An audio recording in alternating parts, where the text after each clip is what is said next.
lau Afioga le whangwhitalai. Ai le isi I lo vae tai.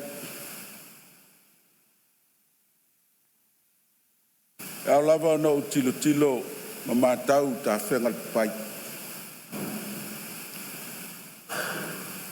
Ta whai vanuailo tulanga mangalo ai so leo. Pane le no foi o le foa. Le va tapo la Afioga le whangwhitalai. O le paia lava lea le afio lana Afioga la malu le malo. Le Afioga le tamatawa ana o le tuia ana. Le Afioga ya tui maleli whanu mlana masio. Tulau. Whatulau atu I la afio o le whono sui tofia ma auto masio. Tulau. Whatulau atu I la Afioga I le li Palemene.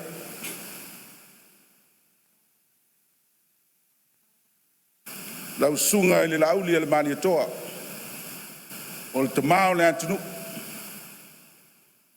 O le afio I fong minister capeneta. Afio minister lango. O le nai tu o le vai.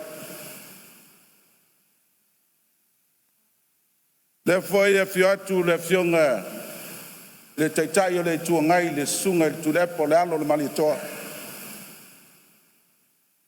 Afio atu le Afioga le sui taitai o le amamua le tuia atua le tapa au whaasina le talainga I ala wofu. Malpa ia I ali I matamaitai Faipule o le maota.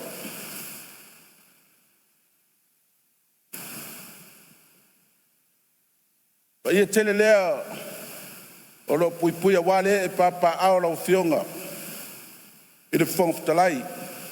Pa pera Afioga le sui whangwhitalai.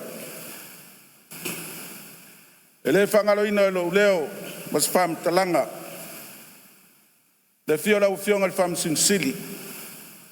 La Afioga le presidente le whamsinonga whanuma swafa. Ali I matamaitai whamsino ma le manu le whamsinonga.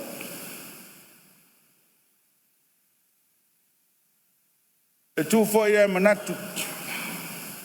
Le tapu ainga mamalu. Sunga I whawhengainga taulangi. Whata whai taulanga I fia o le atunu. La tolo whanau no manu mato le tuli. Tā le ula wā manuia o Samoa. Te manatu foi la fia papa ao. O le tato uso Atua oi. Ia sua mal vai whanua fō mai tulangi tu au mala taua. Ai mai se le fio I whatui. Mana wā o tōtō. I le whalele mal whalepa. O le la au nā mo Tasi taman manu tele. Pai lava le Afioga le likovana. Balantau pulenga. Fio le whangwhitalai ma le maota sui. Afioga le presidente ma le maota le senate. Tulau. Patulau at foi la fio I tama ma ainga ma la tutama pule ma tubua I tu au ma la taua. Ainga le tai ma le vaa fonti tulau. Safata le ngalo oi. O pai papai mo te faitoa. Le fio le Itūmālō pele le nganga. Patulau wat. Pai le fio le inga sa tu mfono. O wala fio le falfale unga tagifa. Fio la Afioga le whaululunga ma le whasuanga le ainga. Ta pautau se le Itūmālō. Le laltai a taulo niu mai tangata. Tino whatula ia Safata. Maupu ia te oe le ala taua. Tulau. Vai pai alo ngutu. Tau sa ili se manatu. Le meane wa walfai le tailea. Ai uai vasa. Awal pai al mauta lei. Man nei tai au. Ele whaingo fia tai au wha penei lo Itūmālō. O le tai au. E wha leo ai le toa whau Tasi. A se whau tautanga wo. Il tātou Itūmālō. Le lea la Afioga le whangwhitalai. o lau whaase e tuangat. Ai le se ulo vai whanua, au no whamanu ruat, lau o whionga le whongwhitalai. O lea se laa, lea se tala na sas, i te tātou maafutanga, marua vifana. Lau o whionga le Palemene, sui Palemene le ka peneta ma le paia le nai tūra vai. La sa tau silisila. O ani tanga le seunga. Ale Itūmālō Safata le bauta le nei. Pamanu ruat. Lau whionga teitai o le tuangai. Lau sunga le alo le mani toa. Sunga le tulep. Lau whionga sui teitai. Lau futalenga la wafu. Ma le paia le vāegafa'a'upufai le tau pipi. Tau whapenei le whaingofie. E mutusia muia. Ai le mutusia fata. Awa fata le filinga. Tato murmuru a foe.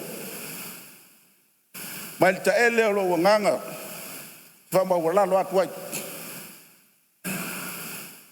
O lea te tō whare nei Itūmālō. A se manatu ro tūtu atu. Pamanu ruatu. O lea foi se sasi o lo tangata. A seanga wale tau tamali ia le tātou mafutanga. A veia e nu lea ina. Pamanu rutuai pa i tele. O le tātou vāegafa'a'upufai. Samoa. Pamalu ruatu. A whaina sala se ngana. Ai motu le fatua i upu mas fatu ngana. A le sui o le Itūmālō Safata. Samoa ai malau tapua inga whamangala. Lo Itūmālō Safata lua. Pamalu ruatu. O lea se malosi ma se iloa. No tau ave ai, le no fōle tai Itūmālō. No paus me wo i lo malosi. O pulava, whai ai le ingoa si o tina. E pau ai o le pea. Papenas tau whainga.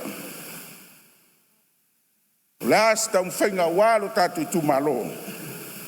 Whamanu ruatu Safata lua. La foi se a foi na langatila se iama se atu al fatam soli inga por pola foi le Itūmālō melea te vatu ai vai malo faanga al tatu Itūmālō la tatu fase tuangal ina fain family ina manonga o tula fono tu maula mota ma tula fono foi na Pālota. Me leo te whapea tuai la wafionga le whongwhitalai. I le tai tu maus whamtalanga po te awa maa le tai alu nei.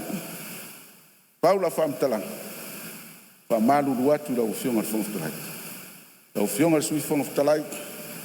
Le a seanga le tau tamali ia. Le a seanga le tau lau silisila. I le no foia le mauta le dei Itūmālō. Batu vai maru kuen. Ia lo whangia le atua le whanausu. Maua sautofa. Maua sautofa fa foi ai mauta dei. La ufionga del Palemene. Malo toa. Malo le fato toa. Malo tau pat. Awal tau tuaina le tatu tu. Ia lo fangia le tua. Le to fai la ufionga ma sui Palemene. Le fio le kapeneta ma minstala ngolang. Yo moso mo yo so mo ya luanga yo so le alfau le to fa sai awani manuio Samoa o sautala le Itūmālō Safata pe no faiat a faia ngari nei swinga i le faina maua lo tātou Itūmālō le falfani ma lo mai fatas wala vale moa to fa pe nei le ia le maut ia manuia o le fanausu o Samoa. Ia va mano whāloalo i tau ai.